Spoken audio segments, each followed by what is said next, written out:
Olá, pessoal, tudo bem? Sabe aquele mantra do mundo dos investimentos que diz que no longo prazo tudo se ajeita? Pois é, lá nos Estados Unidos isso geralmente funciona, mas aqui no Brasil, bom, a história é um pouco diferente. O nosso dilema é bem claro. Será que a paciência é sempre recompensada ou a gente precisa de agilidade para conseguir sobreviver e, claro, prosperar por aqui? Então, vamos mergulhar nisso. Essa frase, tirada de uma análise do Investing.com, resume perfeitamente o nosso tema de hoje. Enquanto em outros mercados a estratégia de simplesmente comprar e segurar é quase uma regra de ouro, aqui no Brasil ela pode levar a anos de frustração e até perdas. Mas, por que isso acontece? E olha só o que os números mostram pra gente. Eles não mentem, né? Se a gente analisar os últimos 30 anos, o S&P 500, que é o principal índice americano, passa mais da metade do tempo subindo. Agora, o nosso Ibovespa, como a gente vê aí, passa a maior parte do tempo andando de lado ou, pior, caindo. A conclusão é bem direta. Ficar esperando passivamente no mercado brasileiro não é nem de longe uma garantia de sucesso. Então, para a gente entender esse cenário complexo, vamos seguir este roteiro aqui, ó. Primeiro, a gente vai fundo no problema.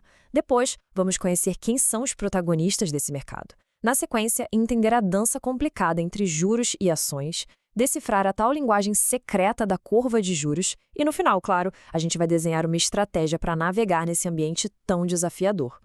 Vamos começar então pelo problema central, né? Por que essa estratégia de comprar e segurar, que é tão famosa lá fora, parece encontrar tantos obstáculos por aqui?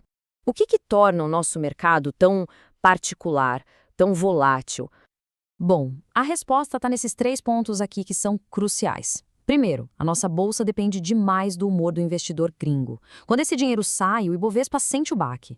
Segundo, mesmo quando a bolsa sobe em reais, a desvalorização da nossa moeda e a inflação acabam, sabe, comendo uma boa parte dos ganhos de verdade. E por último, a nossa economia é muito concentrada em setores que vivem de altos e baixos, como commodities, minério de ferro, petróleo, soja e bancos. Isso nos deixa bem mais vulneráveis aos solavancos da economia global. Mas ó, antes da gente seguir, vamos alinhar alguns conceitos básicos.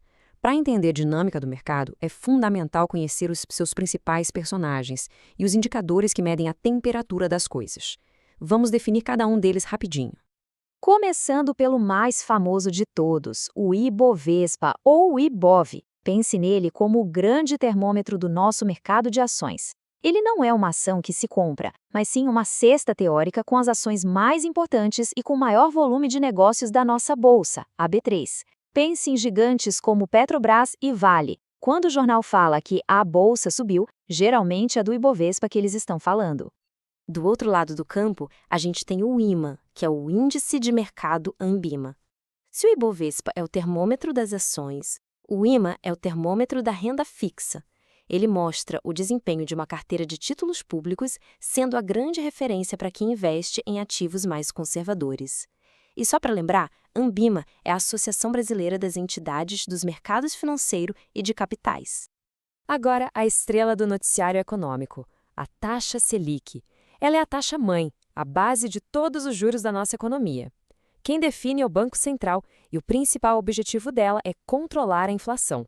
Quando a Selic sobe ou desce, pessoal, ela afeta absolutamente tudo, do financiamento do carro à rentabilidade dos investimentos. E o câmbio, especialmente a cotação do dólar. Essa taxa não afeta só quem vai viajar para fora, não. Um dólar mais caro pode fazer a inflação subir, já que muita coisa que a gente consome é importada. Por outro lado, pode ser ótimo para empresas que exportam, como as de commodities, que recebem em dólar. O impacto dele é gigantesco. E por falar em inflação, esse aqui é o medidor oficial dela, o IPCA. Ele é calculado todo mês pelo IBGE e mede a variação de preços de uma cesta de produtos e serviços que as famílias consomem. É esse número que diz pra gente oficialmente o quanto nosso poder de compra encolheu. Beleza! Agora que a gente já conhece os jogadores, vamos ver como é que eles jogam juntos, né? Um estudo da Universidade Mackenzie analisou exatamente essa relação e ajuda a gente a entender como essa dança da macroeconomia afeta diretamente o nosso bolso. E esse slide aqui mostra de um jeito bem claro a relação mais clássica do mercado. Olha só, quando a Selic sobe, a renda fixa, que é o IMA, fica mais interessante. O dinheiro corre para lá, o que acaba sendo ruim para as ações, para o Ibovespa.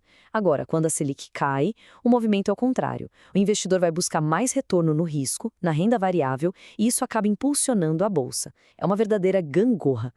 Mas olha só o pulo do gato aqui. O mesmo estudo da McKinsey chegou a uma conclusão importantíssima. De todas essas variáveis, a taxa de câmbio, o dólar, é a que tem o impacto negativo mais forte e geral, afetando tanto a renda fixa quanto a variável.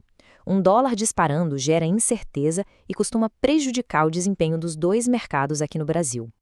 Bom, agora a gente vai entrar num assunto um pouquinho mais técnico, talvez, mas que é fundamental. Existe uma espécie de linguagem secreta que o pessoal do mercado usa para tentar antecipar o futuro: a curva de juros. Ela conta uma história sobre o que todo mundo está esperando que aconteça. Para a gente entender a curva, primeiro a gente tem que sacar do que o juro é composto. Do jeito bem simples, dá para pensar nessa equação aqui. O juro que o mercado negocia para o futuro é a soma do juro básico de hoje, a Selic, mais o que se espera de inflação para aquele período e um ponto crucial, um prêmio de risco para compensar as incertezas do país, principalmente o famoso risco fiscal, que é a desconfiança sobre as contas do governo. E o formato da curva, pessoal, diz tudo. Numa economia estável, como a dos Estados Unidos, a curva sobe de forma suave. É normal. Faz sentido, né? Emprestar dinheiro por mais tempo tem um risco um pouco maior.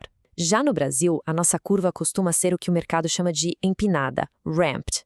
Ela sobe de um jeito muito rápido e acentuado. Isso mostra que o mercado está exigindo um prêmio de risco altíssimo para o longo prazo, basicamente mostrando que não confia muito no futuro.